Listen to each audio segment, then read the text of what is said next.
Hey everyone, Whiskey Joe here, back and on time with my week 3 recap from CRAS.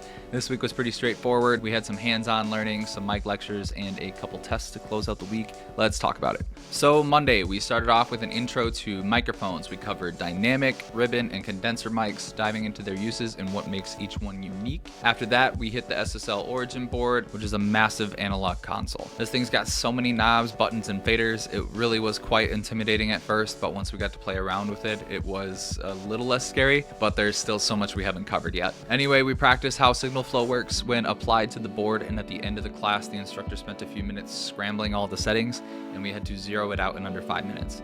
We did pretty good. There were about 6 buttons we missed out of the whole thing, but he really did a number on it. It was a cool drill to get our hands on the board and test our attention to detail. Tuesday was a test day for computer technologies. There was a written portion and a hands-on component, but honestly, if you kept up with the assignments and showed up to class, I don't think it was anything to stress about. It was pretty straightforward and fair. There weren't any tricks, just testing what you've learned. Wednesday, we added to Monday's mic lesson, going deeper into things like polarity patterns and frequency response, understanding how different mics react to sound sources and environments to help make the appropriate decision for the session. I say appropriate because there isn't always a right or wrong way of doing things in recording, especially when it comes down to artistic choice. And speaking of artists, I found out our instructor that day worked with Christina Aguilera. You never know who your instructor has been in sessions with here, and it's crazy because they're all super humble, but it's really cool when they tell you a little bit about who they've worked with in the past. Thursday was all about electronics and soldering. We cut and reattached XLR and instrument cables, stripped the wires, braided them, and soldered everything back together. I am not a handyman whatsoever, so I was kind of nervous about this one and did not do great, but I'll be practicing it because if you can do it halfway decent, it'll get you noticed as an intern or just in general, and it can also save you a lot of money down the road as a musician, being able to fix your own cables instead of buying a new one every time it goes bad. And it can be really valuable in the industry since not everyone knows how to do it.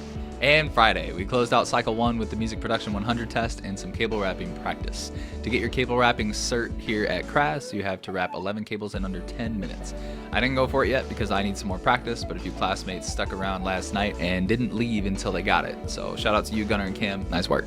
Wrapping cables might sound basic, but trust me, it's a bigger deal than you would think in the audio world. Next week, we're diving into PA systems and live sound, so it only gets cooler from here. My week 3 takeaways are that showing up to class and doing the assignments and practice quizzes are crucial if you want to succeed here.